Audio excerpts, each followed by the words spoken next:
Salut à tous, bienvenue dans ce nouveau tutoriel. Aujourd'hui on va apprendre à créer une mise en page d'un livre de cuisine ou de n'importe quel livre, en l'occurrence ce sera de la cuisine, ensemble à l'aide de InDesign, Photoshop pour l'image ici à gauche, et un petit peu d'Illustrator pour les icônes, mais c'est assez anecdotique. Donc on va créer ça, ça va être assez simple, on va utiliser des brushes pour l'image à gauche, et un mock-up pour cet effet d'incrustation sur un livre, mais on va voir ça au fil du tutoriel. Donc première chose à faire, c'est ouvrir InDesign pour créer un nouveau document, fichier nouveau document, ou CTRL commande N, fonction de votre machine, en mode impression, avec une taille personnalisée, donc ça va faire une largeur de 160 mm, et une hauteur de 240 mm. Hop, ça on ne touche pas au nombre de colonnes ni au nombre de gouttières. Pour les marges de tête, on va mettre 15 mm. On va décocher ce petit paramètre pour uniformiser tout, parce que la marge de pied va faire 10 mm et pas 15. Voilà. Et pour les fonds perdus, on va lui mettre 3 mm, comme ça notre imprimeur sera à l'aise le jour où on le sort un fichier pour lui. On va presser sur OK, et ça va nous créer un nouveau document. On va s'empresser d'ajouter des pages pour avoir une planche, donc sur la fenêtre page, on va cliquer 2 fois, hop, ça va nous ajouter 2 pages. Et on a notre petite planche ici. Donc sur notre création finale, comme vous l'avez vu, il y a à gauche une illustration et à droite notre texte. On va s'occuper tout de suite de notre illustration. Moi j'ai repris une photo qui vient du site Half-Baked, qui est un site de recettes sur internet, hein, il fait de très bonnes recettes. Ici j'ai pris une petite salade qui me semblait assez sympathique et colorée, ça se prêtait bien au livre. Donc moi j'ai pris cette illustration là, mais vous pouvez prendre l'image qui vous convient. C'est un peu à votre bon goût. J'y reprends également la recette là-bas, etc. pour avoir plus facile. Donc, on va tout de suite passer sous Photoshop. Donc une fois que vous avez trouvé votre image, comme ici, clic droit, ouvrir avec Photoshop. Voilà, ça va nous créer un nouveau document à la bonne taille. On va déjà directement double-cliquer dessus, pardon, OK, pour créer un nouveau calque d'après l'arrière-plan. On va lui mettre un calque derrière lui. Et avec le pot de peinture, on va le remplir de blanc. Vous comprendrez pourquoi après. Donc comme vous le voyez sur mon image, il y a un effet ici de dégradé et de forme dessus. Et donc pour ça, on va utiliser des brushes. Des brushes, c'est quoi? En fait, sous Photoshop, pardon, des brushes, c'est simplement des formes de pinceaux qui ont déjà été chargées dans le programme. On peut en ajouter sans souci, et c'est ce que je vais faire. Du moins, je vais vous montrer comment faire, vu que c'est déjà le cas chez moi. On va utiliser des brushes qui ont été créées par Sami Wasabi, des brushes watercolor, donc peinture à l'eau. Et on va simplement les télécharger, elles seront libres de téléchargement et nous les donnent gratuitement. Donc vous pouvez aller sur un lien que je mettrai dans la description, qui est une galerie directement vers son projet, et vous cliquez sur le bouton ici en bas à droite, Download, et vous retrouverez avec un zip, qui vous dézipper forcément, et après vous retrouverez un fichier ABR. ABR en fait c'est des brushes pour Photoshop, donc pour ajouter des brushes, ce qu'on va faire, on va aller sur notre outil pinceau, que vous pouvez accéder avec le petit icône ici ou la touche B. On va ici en droite pour sélectionner les formes, on va faire sur la petite roue, charger des formes, et on va chercher notre fichier. Il est ici, voilà, notre fichier, et simplement on fait un double-clic dessus, et il va l'importer automatiquement. Donc, voilà. Donc là, vous aurez vos formes qui seront chargées. Pour donner l'effet, on va simplement utiliser deux calques, notre image, ainsi qu'un calque blanc. Par exemple, ce qu'on va faire tout de suite, on va enregistrer notre fichier. On va l'appeler illustration.psd. Hop. Et on va tout de suite l'importer sous InDesign. Vous allez comprendre pourquoi. Fichier importé.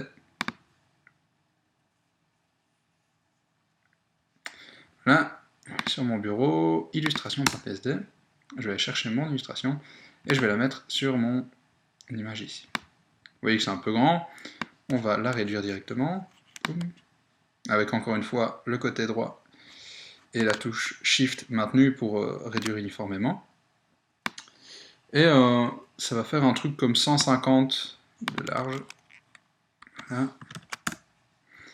Hop, on va essayer de le centrer. Clac, clac. Automatiquement, on va avoir des repères qui vont se mettre sous InDesign. Parfait.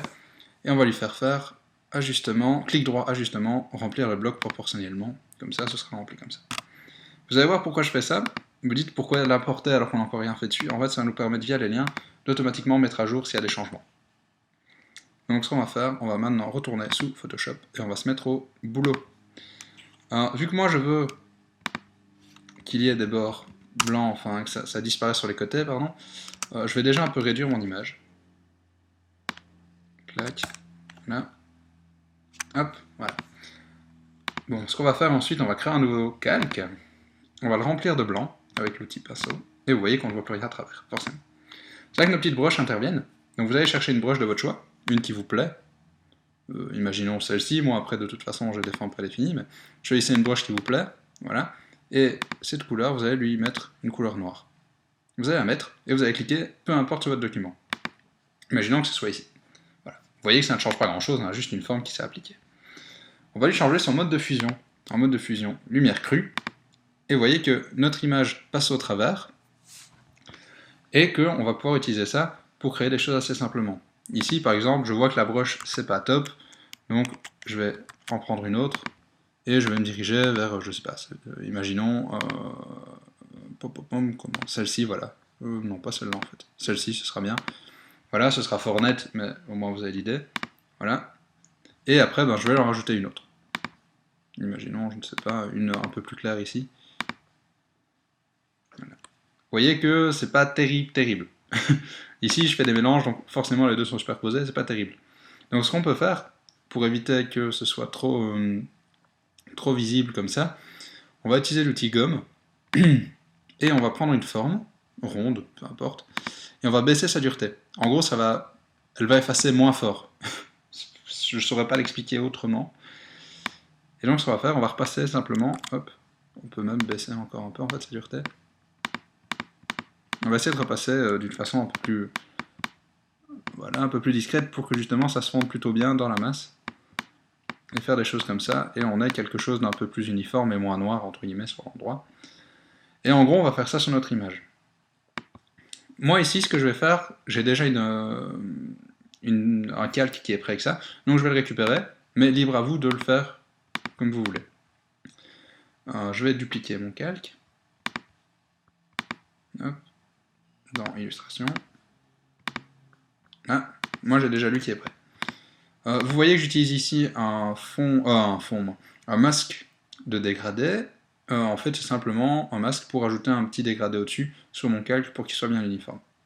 Une fois que votre calque est prêt, vous voyez que votre image ne sera peut-être pas terrible parce que ça fait beaucoup de bords blancs. C'est très net comme cassure. Nous, on veut quelque chose de plus uniforme, enfin de moins visible, hein, plus dégradé.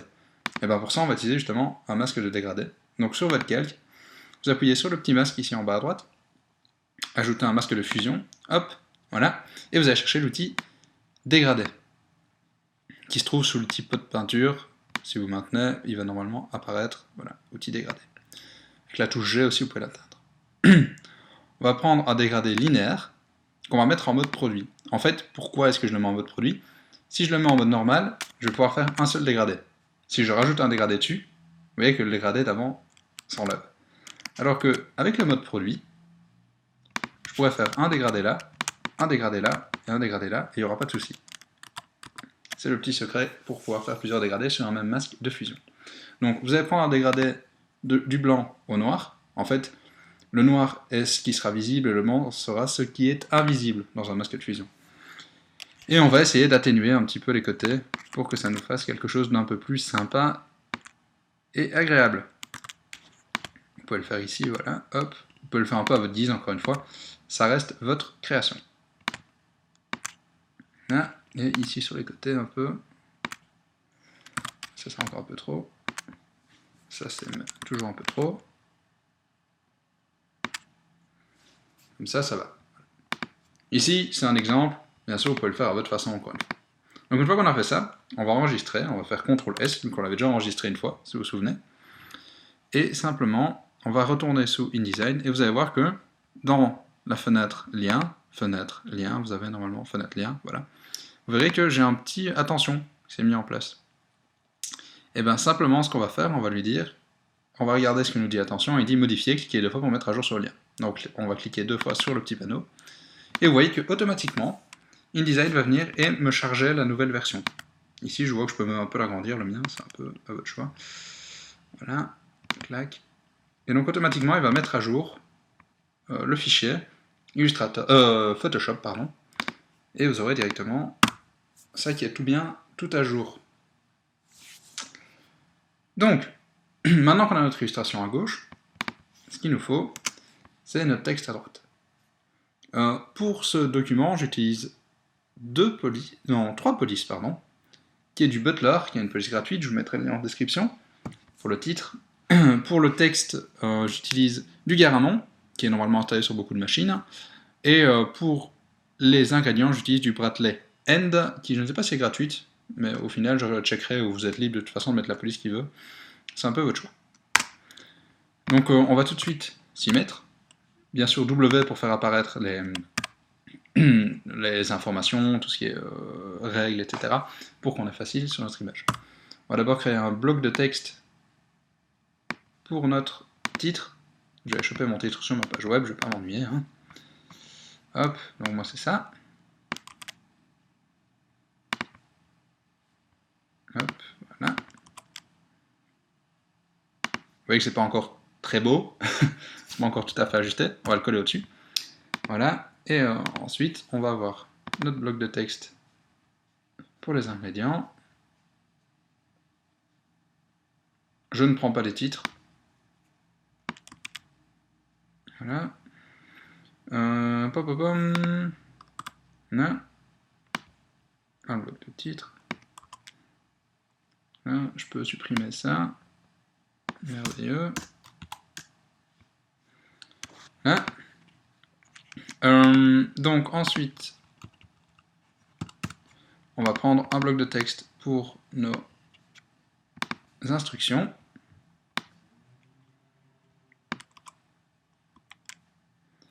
Voilà. Hop, un petit bloc de texte. Voilà, on l'agrandira après, c'est pas grave. Donc pour ces trois textes, on va définir des styles de paragraphes. Donc on va aller dans fenêtre, paragraphe, fenêtre, style, pardon, style de paragraphe. Voilà. Et revient. Fenêtre, style de paragraphe. Voilà. Et donc, on l'a ici, ne part pas, voilà. Et on va ajouter des paragraphes. Donc on va créer des nouveaux styles. Voilà. Donc le premier style, ce sera titrage. Voilà. Qui, comme je l'ai... Pourquoi est-ce que... Hé, Illustrator, pourquoi t'as quitté? Ah ben, mon Illustrator a planté. Je vous dis à tout de suite dans 3 secondes.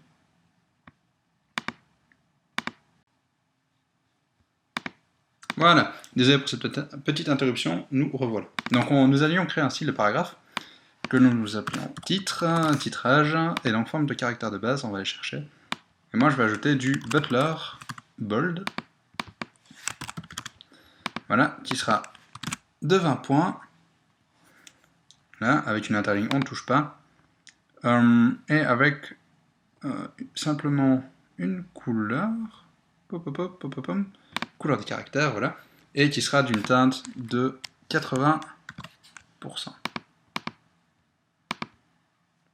Parfait. Donc on va faire OK. Il va créer notre nouveau style, et lui on va appliquer titrage. Bold, en fait, c'est peut-être même un peu trop bold. Donc je vais simplement aller modifier mon style, et je vais lui mettre du régulier. C'est bien mieux. On va étendre notre texte, clac. Un clic droit, en fait, ajustement, ajuster le bloc au contenu, et c'est tout bien. Notre deuxième style, ensuite, c'est le texte général. Donc on va ajouter un nouveau style de paragraphe. Hop. Et il va s'appeler texte. Format de base, donc comme j'avais dit, c'est du Garamond, régular, qui sera de 11, et qui aura une couleur de 90%, une teinte de 90% noir. Qui sera en fait du gris, pas tout à fait du noir.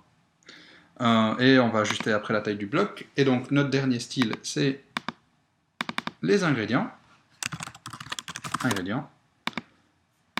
Lui, ce sera du Bradley End Bold, taille 11. Option d'enchaînement, non, c'est pas là, c'est justification. Donc l'interligne, on va lui mettre 160%. Ça permettra d'espacer un peu plus nos ingrédients, ça sera beaucoup plus lisible. Et la couleur, on va lui mettre du 92%. C'est un peu random comme teinte, mais il faut ce qu'il faut. Voilà. Donc on va vite disposer nos éléments et après on s'occupera de ce qui concernait les infos, etc. Donc notre titre ne bouge pas, il prend toute la largeur et se met là au-dessus. Par contre, notre liste d'ingrédients, on va lui définir qu'elle va faire 120 mm de hauteur, hop, 120 mm de hauteur, sur 75 de large. Voilà. Et elle va se placer en dessous. Ici, elle va se coller au bord ici. Notre texte, lui, par contre, il peut prendre toute la largeur, il n'y a pas de souci, et il va aller jusqu'en dessous aussi. Mais par contre, on va le décaler de 13 mm par rapport à notre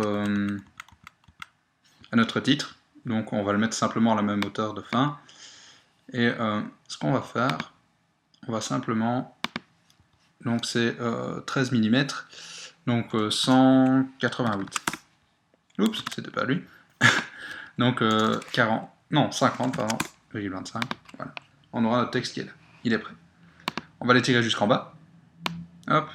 Et vous allez voir que, évidemment, ça va créer un petit souci quand j'aurai mis mes espaces. Donc je vais simplement les mettre parce qu'il ne m'a pas gardé les comment dire, les paragraphes. Ajoutons des paragraphes tout de suite. Là, vous voyez, directement, ça me crée un petit souci avec ça et c'est un peu gênant. On va régler ça dans une seconde. J'ajoute mes paragraphes. Boum, boum, boum. Voilà, il en faut un ici. Voilà. Et ok, voilà, parfait. Il me manque un paragraphe, je rajouterai après. Donc comme vous voyez, forcément, ça nous pose un petit souci ici parce que ça passe au-dessus. Donc notre texte, on va vite le faire passer. Clic droit, disposition, arrière-plan. On va vite récupérer notre texte ici. Et lui, on va le mettre en habillage de texte. Un habillage de texte, en gros, c'est comme vous le faisiez sous Word, pour que ça se mette bien avec une image. Donc on va aller sur, encore une fois, l'outil sélection, et vous aurez ici, voilà, un petit habillage de texte, et donc on va l'habiller. Et vous voyez déjà que ça le pousse automatiquement. Il n'y a pas de souci à ce niveau-là, c'est bien. Par contre, vous voyez que c'est fort rapproché, c'est pas très très joli. Donc on va aller dans Fenêtre, et donc c'est dans habillage de texte, fenêtre habillage de texte. On va faire apparaître la fenêtre habillage de texte. On va aller sur la même option qu'on a pris, habiller le cadre de sélection. Et ici, pour les décalages, on va appliquer 8 mm de décalage en haut et 8 mm de décalage. Non, je ne veux pas généraliser, pardon. 0, 0. Donc 8 mm en haut et 8 mm à droite. Et comme ça, automatiquement, ça va nous pousser tout ça et on ne sera pas ennuyé par toutes ces petites choses. Voilà, ça, c'est bon.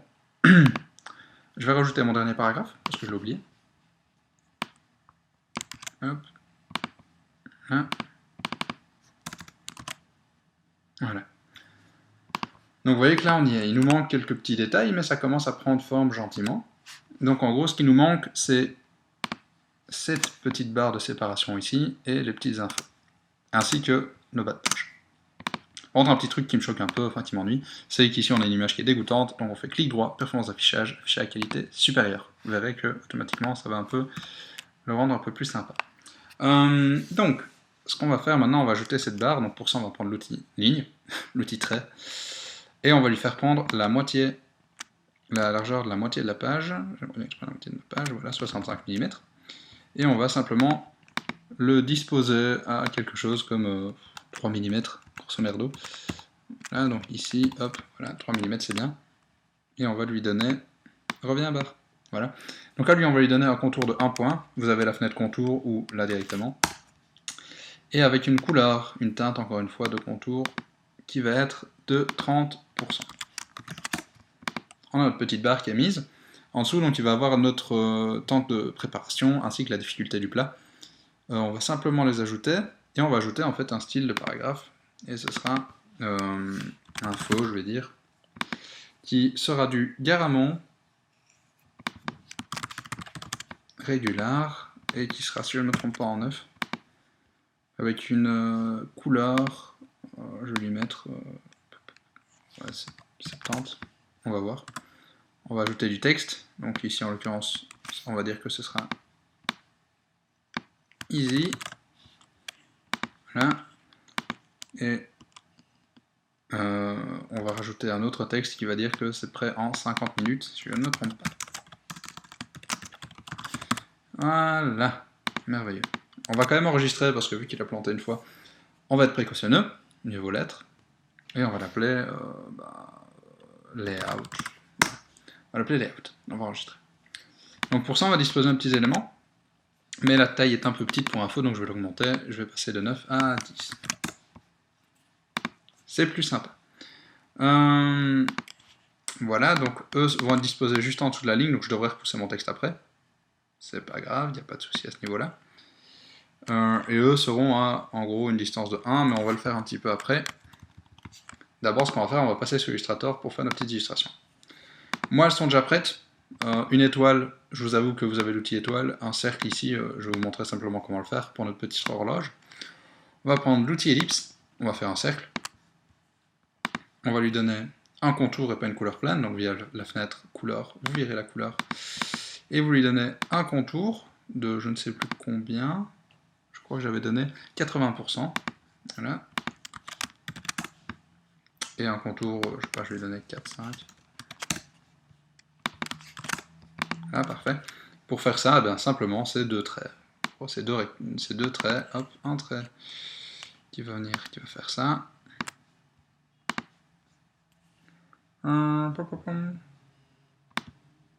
Là, on a notre premier trait qui fait ça, mais il est là. Et on a un second trait qui va faire ça. Voilà, lui il sera un peu plus court. Je veux que tu gardes le même contour que l'autre. Voilà.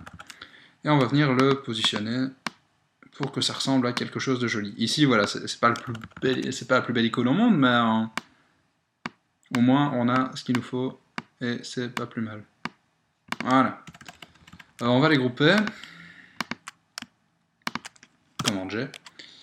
Et on va les centrer sur cette petite horloge, fenêtre, affichage, fenêtre, non, affichage, pardon, repères, afficher les repères, règles, afficher les règles, pardon, et après on prend des repères, on les met en position par rapport à notre petit cercle, voilà, parfait, et on vient positionner le bas de l'aiguille principale, non, pas le bas de l'aiguille principale, pardon, là voilà, entre les deux, voilà, hop, parfait, on a notre petit horloge qui est faite. Ce qu'on va faire pour ne pas qu'en l'important sur Illustrator, en le réduisant, ça nous détruise nos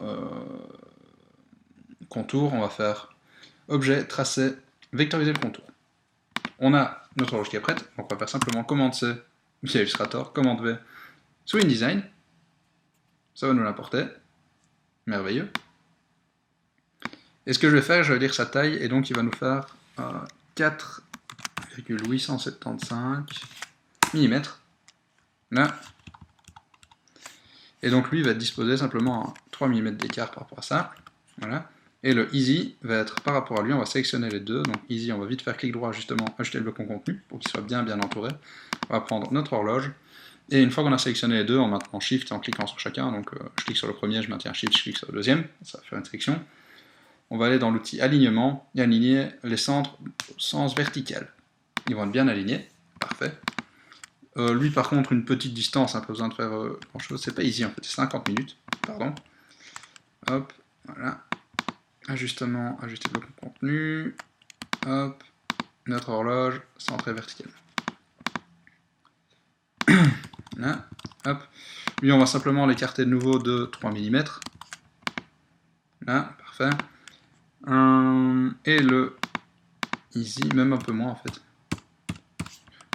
1 mm et demi, c'est bien, voilà. Et un easy, donc on va chercher notre petite étoile. Voilà. On va coller.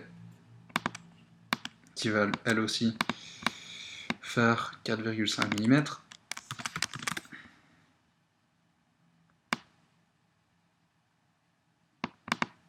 C'est même peut-être un peu grand, donc je vais la descendre à 4.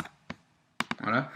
Et je vais en copier 2, CTRL-C, CTRL-F, non pas CTRL-F, pardon, ça, je confonds pour un. Donc, pour copier en place sur Illustrator, c'est commande ALT, SHIFT, V, C'est un peu complexe comme raccourci, mais voilà. On va l'écarter de 1 millimètre et demi. Ah, parfait.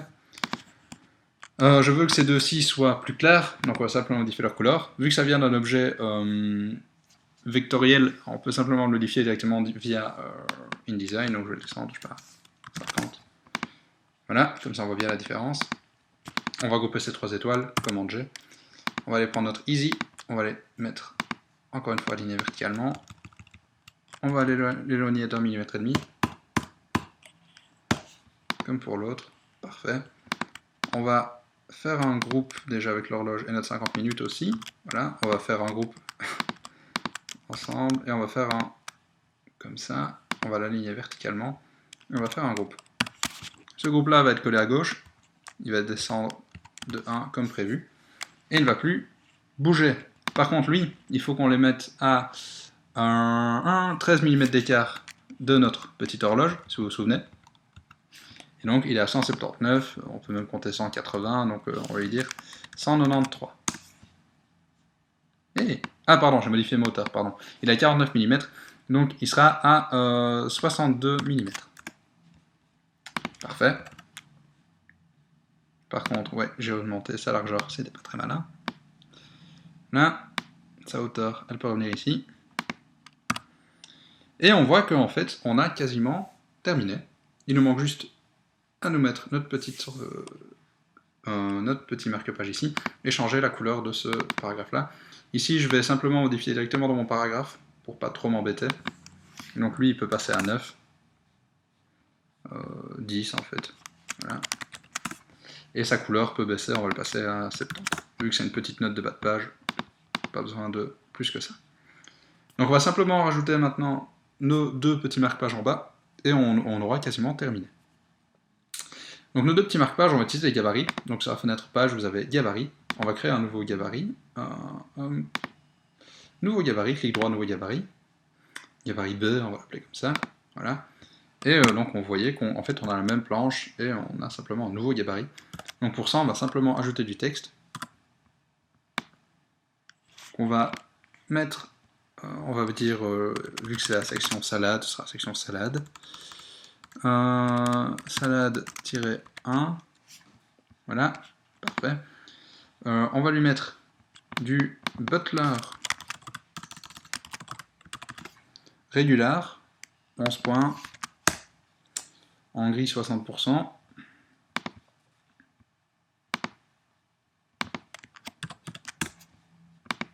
Hein, ajustement.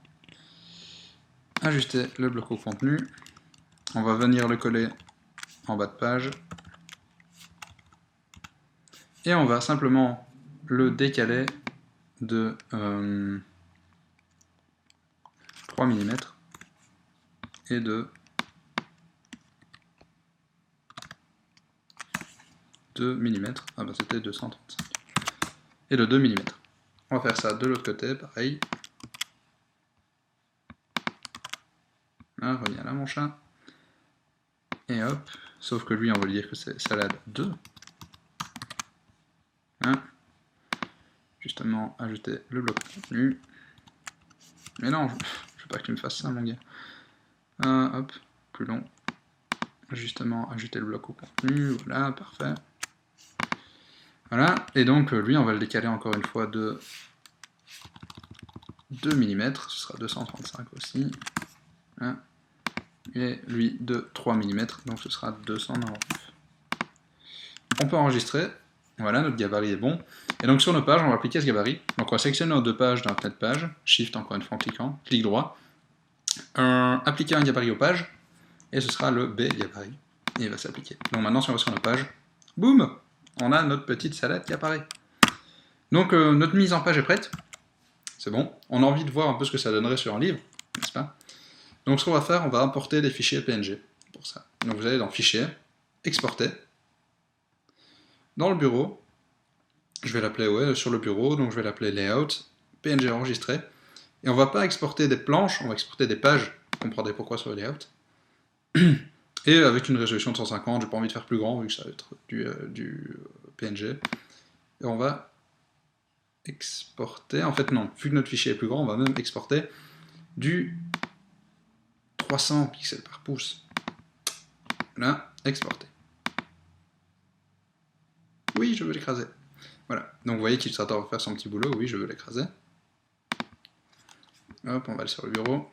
Et vous voyez que, bon, ça c'est notre première page, c'est normal et blanche. Notre deuxième, notre troisième page. On a nos pages qui sont prêtes, c'est cool.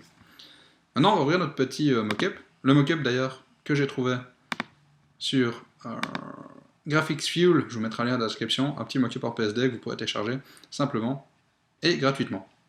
Donc un mockup, ça ressemble à quoi en fait? On va ouvrir notre mockup. Hop, c'est un fichier PSD, donc voilà, rien de plus simple. Nous, notre mockup, et ça ressemble à ça, un mockup.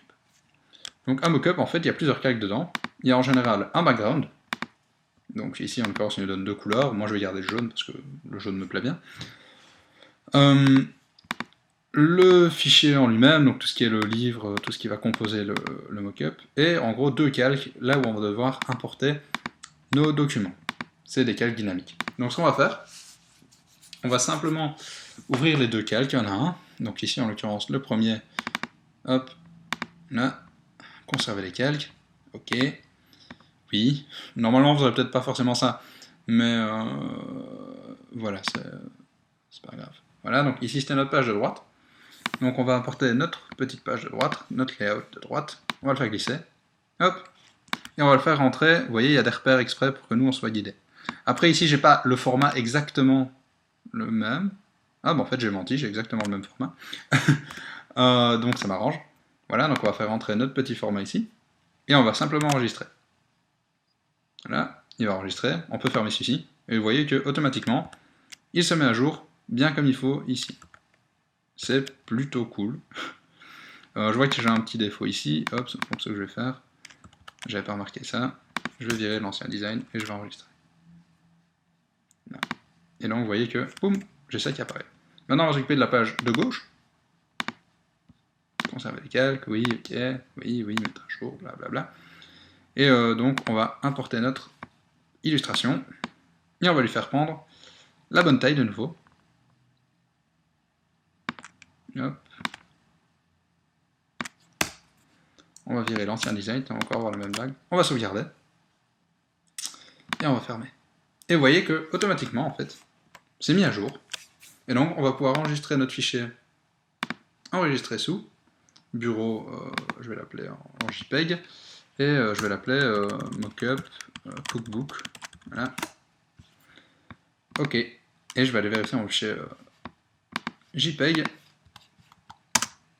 Et vous voyez que automatiquement, bah, ça m'a sorti mon petit cookbook et j'ai une visualisation correcte du produit que j'aimerais sortir. Et ça me permet d'avoir quelque chose d'assez correct et d'assez sympa. C'est assez chouette. Donc voilà, ce petit tutoriel est terminé. J'espère qu'il vous aura plu, vous aura appris des choses. N'hésitez pas à poser des questions si vous le voulez, ou à me montrer ce que vous avez réalisé au final. Moi, ça me fait toujours plaisir de voir ça. Donc n'hésitez pas. Je vous dis à très bientôt pour le tutoriel. Créez, profitez bien, profitez des fêtes, c'est le moment.